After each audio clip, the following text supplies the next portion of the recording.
Good morning, students. Welcome to the channel NCERT Biology classes of 12. इस channel के माध्यम से आपको क्लास 12 NCERT बायोलॉजी का एक्सप्लेनेशन हिंदी में लाइन बाय लाइन दिया जाएगा. Now I will teach you chapter 2 reproduction in flowering plants line by line in Hindi. Let's start now. Let's learn. Pointed out earlier, pollen pistil interaction is a dynamic process involving pollen recognition followed by promotion or inhibition of the pollen. अब देखिए यहाँ पे बताया जा रहा है pollen pistil interaction जो होता है ये डायनेमिक प्रोसेस माना जाता है ना. इसमें क्या होता है, पहले पॉलन ग्रेन रिकॉग्नाइज होता है, मतलब इसकी पहचान होती है ना. पिस्टिल के द्वारा क्या होता है, स्टिग्मा पे जब पॉलन ग्रेन आता है तो पहले पॉलन ग्रेन की पहचान होती है, और जब मान लीजिए पॉलन स्टिग्मा पर राइट पॉलन अगर आता है तो क्या होता है, पॉलिनेशन के आगे का प्रोसेस डेवलप होता है. लेकिन अगर स्टिग्मा पे रॉन्ग पॉलन आता है तो वो क्या होता है, पॉलन ट्यूब का फॉर्मेशन नहीं हो पाता है, वो इनहिबिशन हो जाता है, मतलब उसको इनहिबिट कर दिया जाता है. तो इस तरह से कहा जा रहा है कि पॉलन पिस्टिल इंटरेक्शन जो है वो डायनामिक प्रोसेस है, और क्या होता है, ये पॉलन रिकॉग्निशन होता है और उसके बाद इसका प्रमोशन होता है या फिर इनहिबिशन होता है. The knowledge gained in this area would help the plant breeder in manipulating pollen pistil interaction.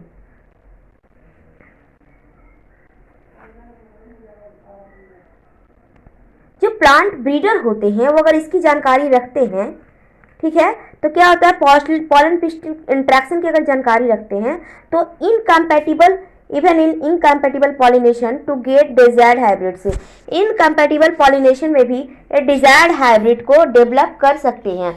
अब देखिए यहाँ पे कहा जा रहा है डिजायर्ड हाइब्रिड. अब डिजायर्ड हाइब्रिड है क्या, मान लीजिए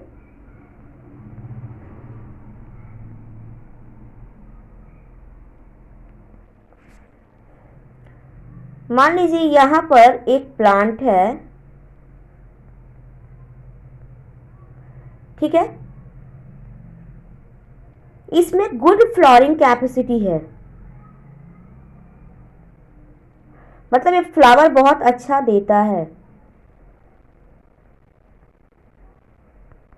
ठीक है. एक दूसरा प्लांट है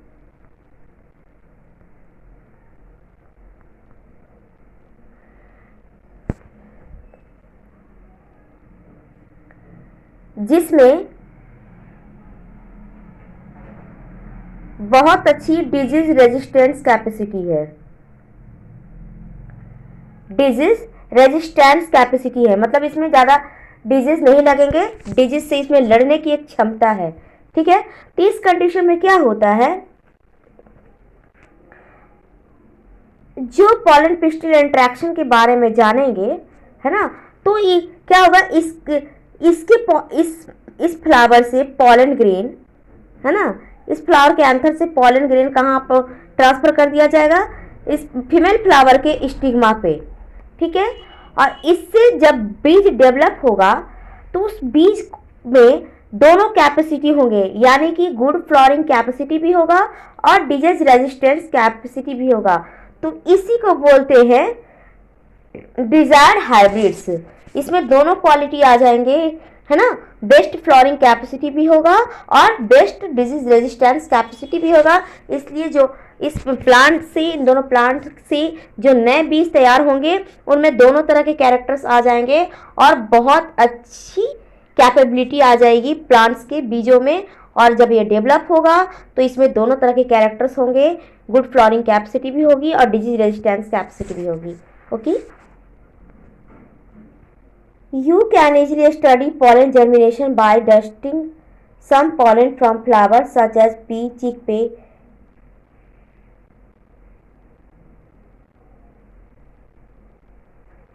Crotalaria, balsam and vinca on a glass slide containing a drop of sugar solution about 10%। अगर पॉलन जर्मिनेशन के बारे में स्टडी हम करना चाहते हैं तो कुछ पॉलन ग्रेन्स हम लेंगे, है ना। वो फ्लावर्स के नाम दिए हुए हैं, मान लीजिए जैसे पी है, चिक पी है, क्रोटेलेरिया है, बाल्सम और विंका, ठीक है। इसके पॉलन ग्रेन्स हम, इसमें किसी के भी पॉलन ग्रेन्स हम ले सकते हैं ग्लास स्लाइड के ऊपर।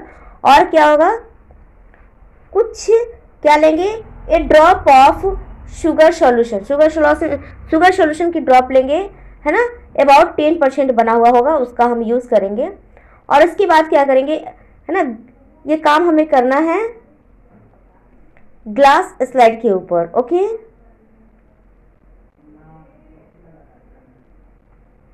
ऑन ए ग्लास स्लाइड हम क्या करेंगे, पॉलन ग्रेन्स लेंगे, कौन से फ्लावर्स का, जैसे पी, चिकपी, क्रोटेरिया, बाल्सम और विंका, इनमें से किसी का भी हम पॉलन ग्रेन ले सकते हैं ग्लास स्लाइड के ऊपर। और इस पे हम शुगर सॉल्यूशन की ड्रॉप डालेंगे जो 10% बना हुआ होगा, है ना। और उसके बाद क्या करेंगे, after about 15 to 30 minutes observe the slide under the low power lens of microscope, you are likely to see pollen tubes coming out of the pollen grains. लगभग 15 से 30 मिनट के बाद हम ग्लास स्लाइड को क्या करेंगे, लो पावर लेंस माइक्रोस्कोप से हम देखेंगे, लो पावर लेंस के माइक्रोस्कोप के से हम देखेंगे। तो हम देखेंगे कि इन जो पॉलन ग्रेन्स हैं, मान लीजिए पॉलन ग्रेन्स है छोटे छोटे, तो इसमें ट्यूब लाइक स्ट्रक्चर निकल रहे हैं, ठीक है। जब हम ग्लास स्लाइड को ले जाके हम ऑब्जर्व करेंगे माइक्रोस्कोप के अंदर, तो हम देखेंगे कि ये पॉलन ग्रेन से छोटे छोटे ट्यूब लाइक स्ट्रक्चर जो हैं वो निकल रहे हैं। ओके,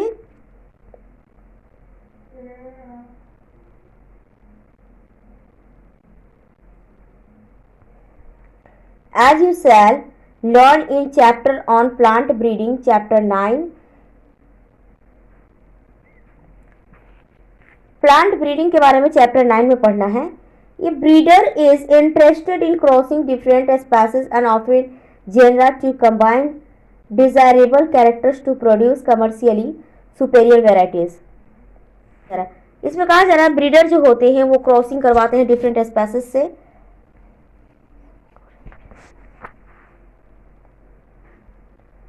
और क्या होता है, एक बहुत अच्छी क्वालिटी की वैरायटी को तैयार कर सकते हैं जो कमर्शियली बहुत उपयोगी साबित होगा।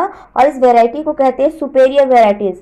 सुपेरियर वेराइटीज, मान लीजिए हमने अभी थोड़ी देर पहले आपको एग्जांपल में बताया, एक प्लांट है जिसमें बहुत अच्छी फ्लोरिंग कैपेसिटी है और दूसरा प्लांट है जिसमें बहुत अच्छी डिजीज रेजिस्टेंस कैपेसिटी है। तो दोनों क्या होगा, एक प्लांट का मान लीजिए पॉलन ग्रेन दूसरे प्लांट के स्टिग्मा पे ले जाया जाएगा, उसे क्या करा दिया जाएगा, उसे लैंड करा दिया जाएगा। हाँ, तो उससे जो बीज बनेंगे उसमें दोनों तरह की बीज बनेंगे और बीज से जो प्लांट डेवलप होंगे उसमें दोनों तरह की कैपेसिटी डेवलप होगी, बहुत अच्छी फ्लोरिंग कैपेसिटी भी होगी और डिजीज रेजिस्टेंस कैपेसिटी भी होगी। तो इसी तरह की जो वैरायटी डेवलप होगी कमर्शियली बहुत उपयोगी होगी और इसे कहेंगे superior varieties. Okay, artificial hybridisation is one of the major approaches of crop improvement program। Artificial जो हाइब्रिडाइजेशन होता है इसको क्रॉप इम्प्रूवमेंट प्रोग्राम में बहुत ज़्यादातर यूज किया जाता है। In such crossing experiment is important to make sure that only the desired pollen grains are used for pollination and the stigma is protected from contamination from unwanted pollen।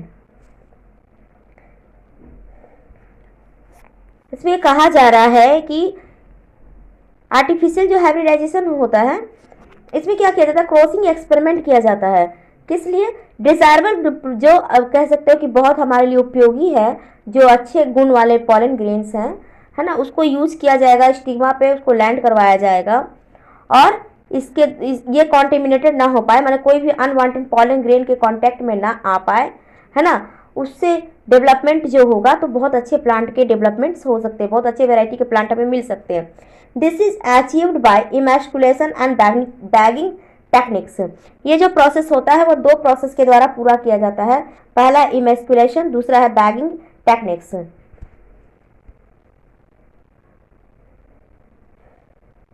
अब इसको जानते हैं, ठीक है। What is emasculation and bagging techniques.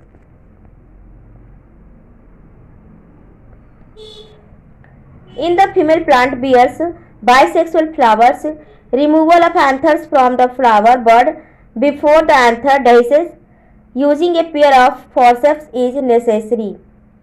This step is referred to as emasculation.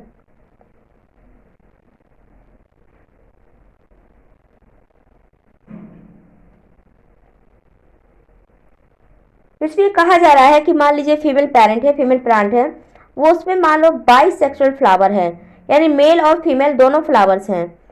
तो क्या किया जाएगा इसमें से, है ना, removal of anthers from the flower bud before the anther dehisces. Anther के परिपक्व होने के पहले, एंथर जब तक परिपक्व होकर ब्रस्ट कर जाए उससे पहले ही क्या किया जाएगा, एंथर को फ्लावर से रिमूव कर दिया जाएगा using a pair of forceps, forceps की मदद से, using a pair of forceps की मदद से। और इसे ही बोलते हैं इमेस्कुलेशन। देखिए मान लीजिए एक प्लांट है, ठीक है, और इसमें एंथर भी है और स्टिग्मा भी है। तो क्या किया गया, फॉरसेप की मदद से इस एंथर को रिमूव कर दिया गया। अब इसमें क्या रह गया, अब इस फ्लावर में सिर्फ स्टिग्मा रह गया। ओके,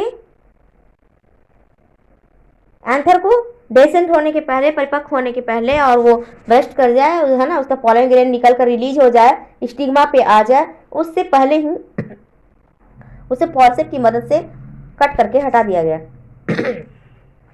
इस प्रोसेस को कहते हैं इमेस्कुलेशन।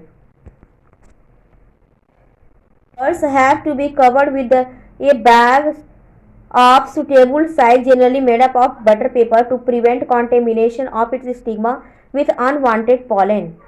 इमेस्कुलेट जो फ्लावर होता है उसे क्या किया जाता है, मान लीजिए ये फ्लावर है जिससे क्या किया गया, इसमें केवल स्टिग्मा है, एंथर का पार्ट रिमूव कर दिया गया, जिससे इमेस्कुलेशन इसका हो चुका है, ठीक है। अब इस पर कोई दूसरे पॉलन ग्रेन्स आके इसे कॉन्टेमिनेट न कर दें, इस वजह से, इस प्रॉब्लम से इसको बचाने के लिए, है ना, contamination of its stigma with unwanted pollen, unwanted pollen grain से ये कॉन्टेमिनेट ना हो जाए, इसलिए इसको बचाने के लिए इसे कवर कर दिया जाता है बटर पेपर से। किससे कवर कर दिया जाता है, इसे बटर पेपर से कवर, बटर पेपर के बने हुए बैग से इसे कवर कर दिया जाता है, ठीक है। इस कवरिंग प्रोसेस को कहते हैं bagging.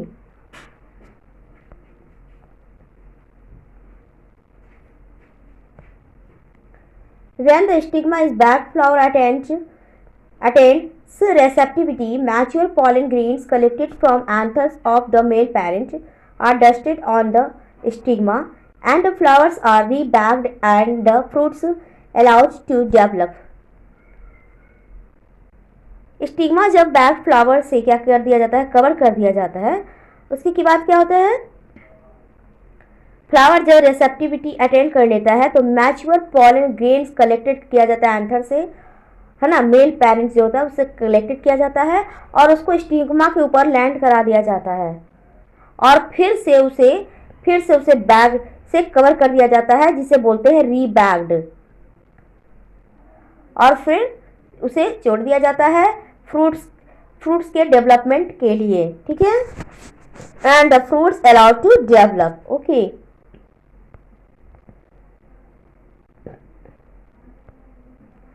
if the female parent produces unisexual flowers, there is no need for emasculation.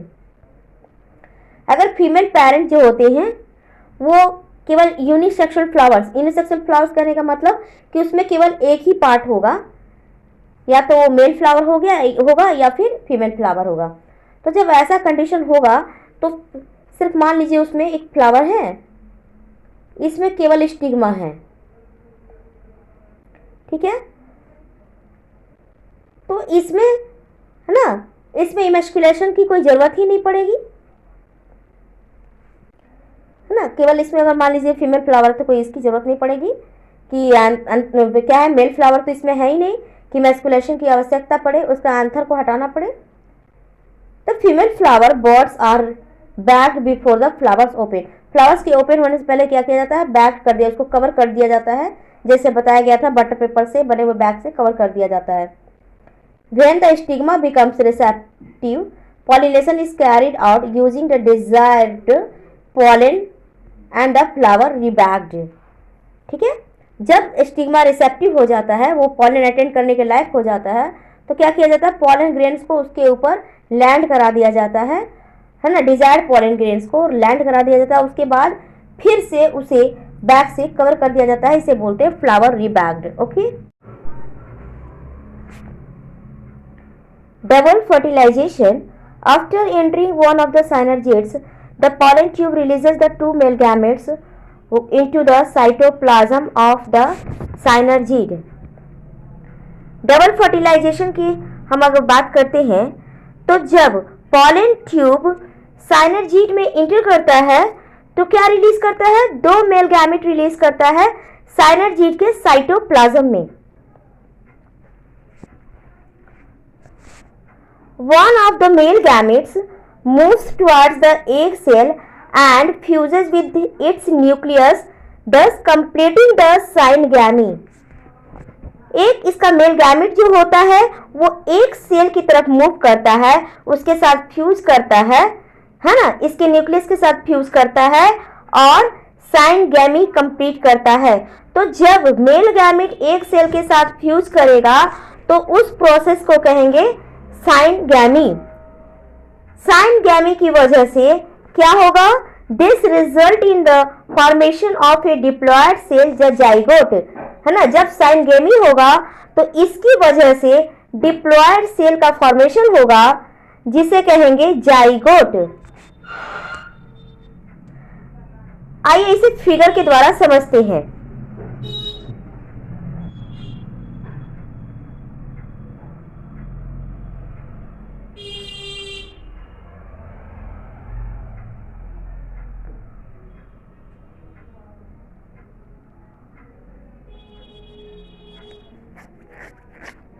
आइए फिगर में देखते हैं। देखिए क्या होता है, ये सपोज दैट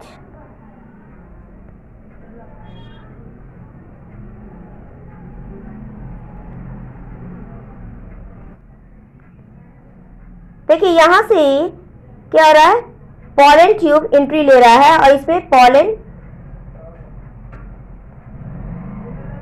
गैमेट्स है। ठीक है, तो होता क्या है, जब पॉलन ट्यूब इंटर करता है तो टू मेल गैमेट को रिलीज करता है, किसमें, साइनरजीड के साइटोप्लाज्म में। ठीक है, तो जब मेल गैमेट इंटर करता है तो मेल गैमेट क्या होता है, एक सेल के पास पहुंचता है। कहाँ पहुंचता है, एक सेल के पास पहुंचता है और यहाँ पे जब एक सेल के साथ ये फ्यूज करता है, इसके न्यूक्लियस के साथ फ्यूज करता है तो साइनगैमी प्रोसेस होता है। क्या सा प्रोसेस होता है, साइनगैमी होता है। ओके, जब साइनगैमी प्रोसेस हो जाता है तो साइनगैमी प्रोसेस के बाद डिप्लॉयड सेल का फॉर्मेशन होता है जिसे बोलते हैं जाइगोट। किसका फॉर्मेशन होता है, डिप्लॉयड सेल का फॉर्मेशन होता है जिसे बोलते हैं जाइगोट। ओके,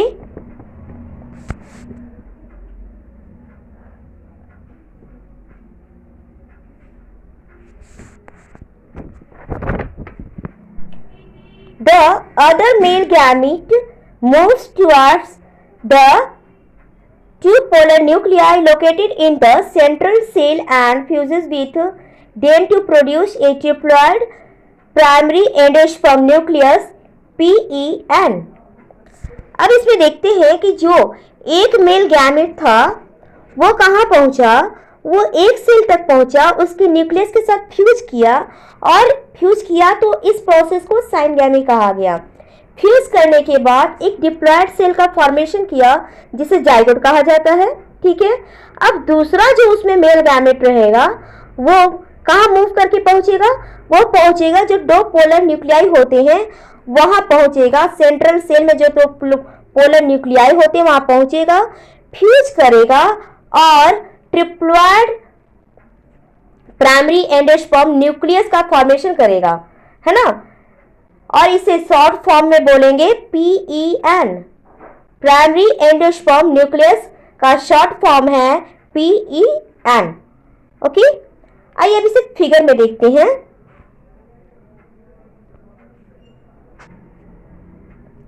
दूसरा जो मेल गैमेट है ये पॉलन ट्यूब के द्वारा मूव करते हुए कहां पहुंचेगा, पोलर न्यूक्लियाई के पास पहुंचेगा। कहां पहुंचेगा, पोलर न्यूक्लियाई के पास पहुंचेगा, है ना। तो जैसे ही ये पोलर न्यूक्लियाई के पास पहुंचेगा, दो पोलर न्यूक्लियाई का न्यूक्लियस और एक गैमेट का न्यूक्लियस जब मिलेंगे तो किसका फॉर्मेशन होगा, ट्रिप्लॉइड बनेंगे। क्या बनेंगे, ट्रिप्लॉइड बनेंगे। यहां पर प्राइमरी एंडोस्पर्म न्यूक्लियस का फॉर्मेशन होगा जिसे शॉर्ट फॉर्म में बोलते हैं PEN। तब किसका फॉर्मेशन होगा,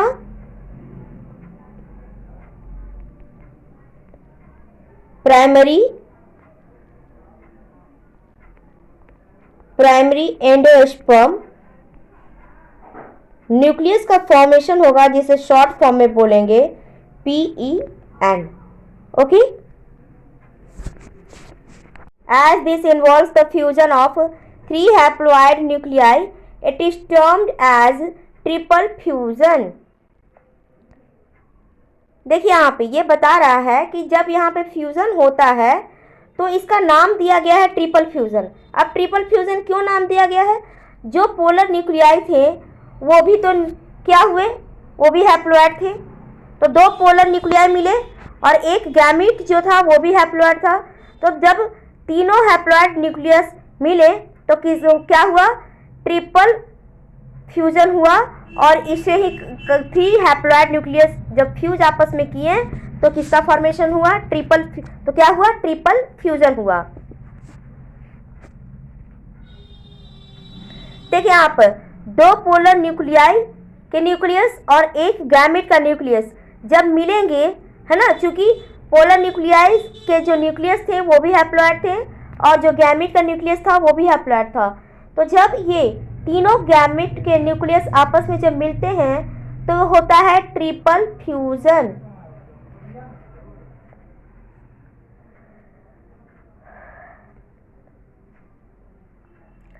Since the 2 types of fusion, syngamy and triple fusion, take place in an embryo sac, the phenomenon is termed double fertilization। दो टाइप्स का यहाँ फ्यूजन होता है। पहला, जब गैमेट एक से मिला तो साइनगैमी हुआ। उसके बाद जब गैमेट पोलर न्यूक्लियाई से मिला तो ट्रिपल फ्यूजन हुआ, है ना। दोनों तरह का जब प्रोसेस होते हैं साइनगैमी और ट्रिपल फ्यूजन, ये एम्ब्रायो सैक में होते हैं और इस तरह के प्रोसेस को बोलते हैं डबल फर्टिलाइजेशन। एक फर्टिलाइजेशन कब हुआ, जब एक जो है वो किससे मिला, एक से, तो पहला फर्टिलाइजेशन हुआ। सेकंड फर्टिलाइजेशन कब हो रहा है, जब गैमेट जो है वो किससे मिल रहा है, पोलर न्यूक्लियाई से, है ना। तो इन दोनों इवेंट्स के मिलाकर जो प्रोसेस हो रहे हैं, इन दोनों को मिलाकर कहा जा रहा है साइनगैमी और ट्रिपल फ्यूजन को किस नाम से जाना जा रहा है, double fertilisation. Okay, an event unique to flowering plants. ये बहुत यूनिक यूनिट होता है किस यूनिक इवेंट होता है किसके लिए, फ्लावरिंग प्लांट्स के लिए। Okay,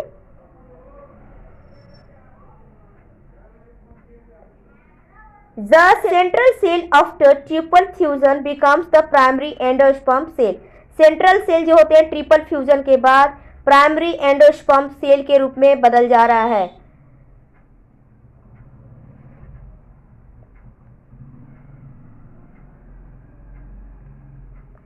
and develops into the endosperm, endosperm के रूप में चेंज हो जा रहा है। While the zygote develops into an embryo, अब जाइगोट जो है वो एम्ब्रायो के रूप में चेंज हो जा रहा है। आइए यहाँ पर एक बार फिगर पे भी ध्यान देते हैं।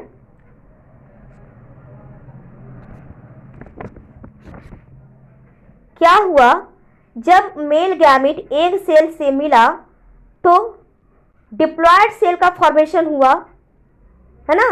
मेल गैमीट जब एग सेल से मिला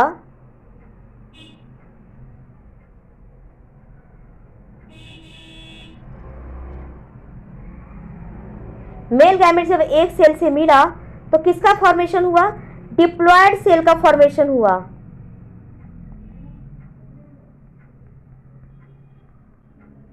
डिप्लॉयड सेल का फॉर्मेशन हुआ जिसे बोला जाता है जाइगोट, है ना। और ये डिप्लॉयड सेल है जिसे 2n के द्वारा इंडिकेट किया जा रहा है। ओके,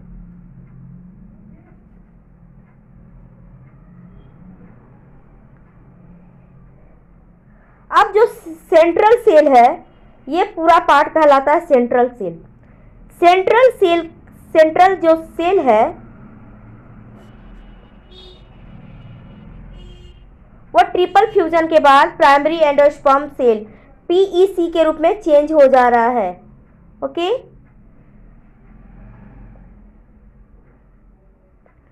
और यही पीईसी फिर क्या बन जाएगा, एंडोस्पर्म बन जाएगा। क्या बन जाएगा, चेंजेस इनटू एंडोस्पर्म। ओके,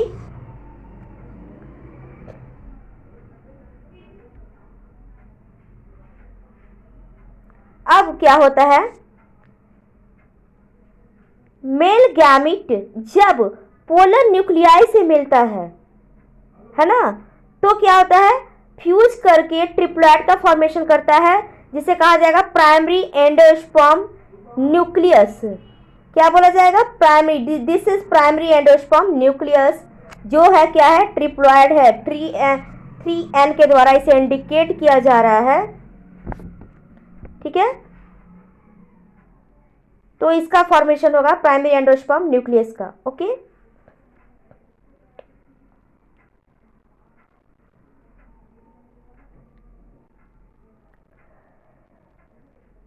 जब ये सारे प्रोसेस हो जाते हैं तो उसके बाद क्या होते हैं, एंटीपोडल सेल जो होते हैं वो डीजेनरेट हो जाते हैं। क्या हो जाते हैं, डीजेनरेट हो जाते हैं। और उसके बाद साइनर्जिड भी जो होते हैं, साइनर्जिड्स जो होते हैं ये भी डीजेनरेट हो जाते हैं। ओके,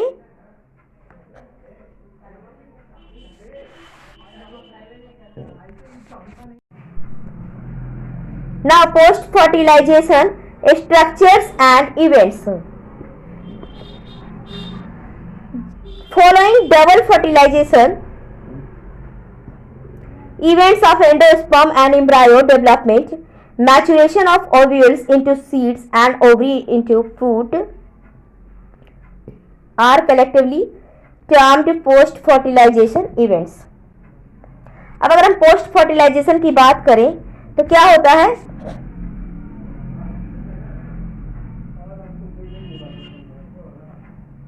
डबल फर्टिलाइजेशन होता है।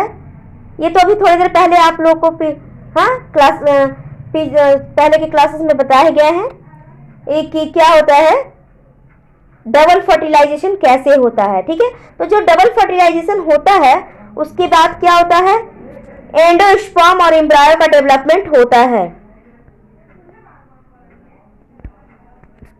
तो डबल फर्टिलाइजेशन क्या है, इवेंट्स है एंडोस्पर्म और एम्ब्रायो डेवलपमेंट के।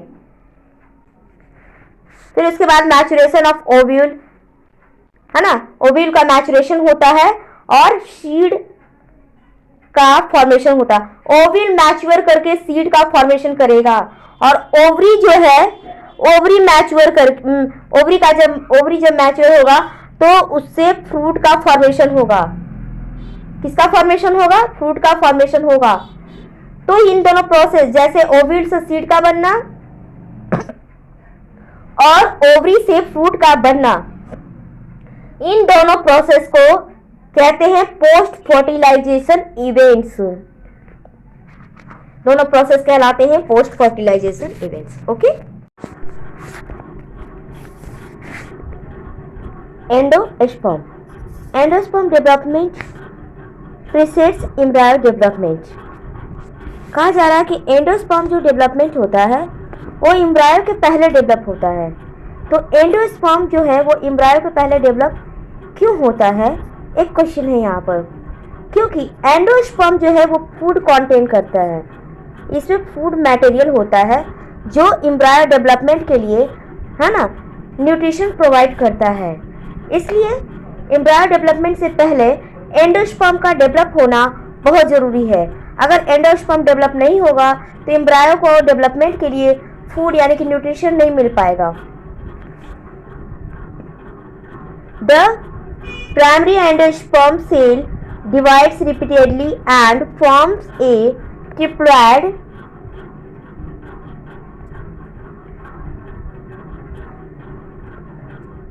Endosperm tissue. Primary endosperm cell जो होता है वो डिवाइड करता है, बहुत तेजी से डिवाइड करता है और ट्रिप्लॉइड एंडोस्पर्म टिश्यू का फॉर्मेशन करता है। The cells of this tissue are filled with reserve food materials and are used for the nutrition of the developing embryo। इस टिश्यू के जो सेल्स होते हैं वो रिजर्व फूड मटेरियल से भरे हुए होते हैं और इस फूड मटेरियल का इस्तेमाल, है ना, एम्ब्रायो के डेवलपमेंट के लिए न्यूट्रिशन के रूप में होता है। मतलब जो न्यूट्रिशन एम्ब्रायो को मिलता है उसके डेवलपमेंट के लिए वो कहाँ से मिलता है, एंडोस्पर्म टिश्यू से। In the most common type of endosperm development, the PEN undergoes successive nuclear divisions to give rise to free nuclei। अब देखिए इसमें बात कहा जा रहा है एंडोस्पर्म डेवलपमेंट की। तो पहले की क्लासेस में बताए गए हैं आपको हमने, है ना, कि endosperm development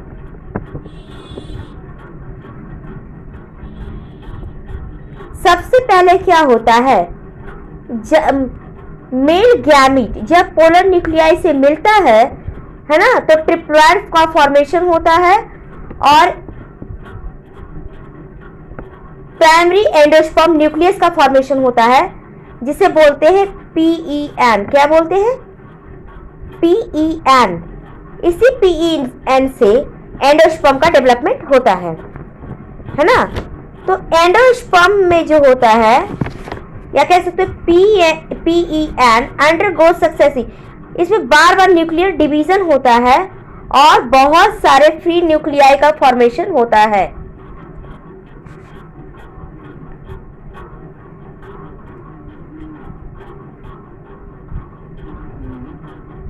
this stage of endosperm development is called free nuclear endosperm. ये जो एंडोस्पर्म का डेवलपमेंट का स्टेज होता है इसे बोलते हैं free nuclear endosperm. Subsequently cell wall formation occurs and the endosperm becomes cellular. जब तक इसमें सेल वॉल का फॉर्मेशन नहीं हुआ होता है तब तक ये न्यूक्लियस फ्री होते हैं, लेकिन जैसे इसमें सेल वॉल का फॉर्मेशन हो जाएगा तो एंडोस्पर्म क्या हो जाएगा, सेलुलर बन जाएगा। The number of free nuclei formed before cellularization varies greatly। Free nuclei जो होते हैं, है ना, फ्री न्यूक्लियाई जो होते हैं इसका फॉर्मेशन जो होता है सेलुलराइजेशन के पहले ये बहुत ये वैरी करता है, मतलब अलग अलग तरह के सेल में अलग अलग होता है। इसलिए ये कहा जा रहा है the number of free nuclei formed before cellularisation varies greatly।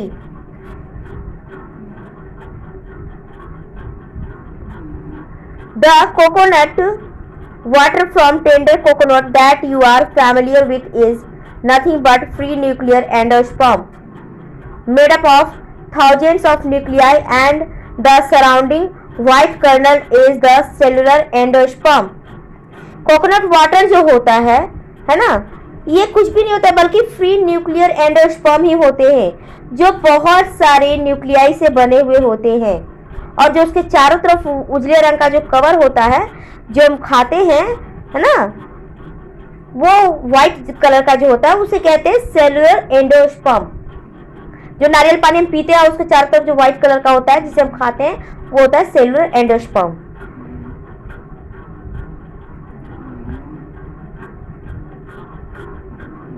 Endosperm may either be completely consumed by the developing embryo, example pea, groundnut, beans before seed maturation, or it may persist in the mature seed, example castor and coconut, and be used by during seed germination।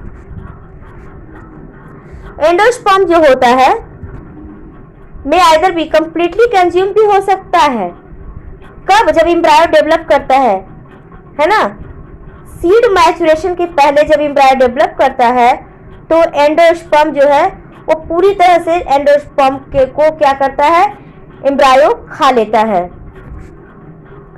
और it may persist in the mature seed,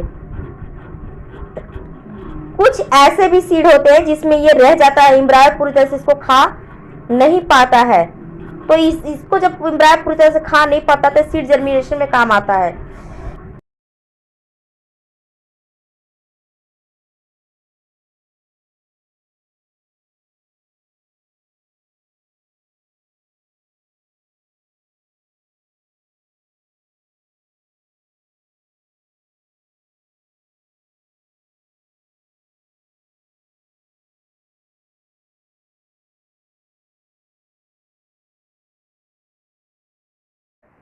okay guys, अगर आपको ये मेरा video पसंद आए तो please मेरे इस चैनल को लाइक, शेयर एंड सब्सक्राइब अवश्य करें।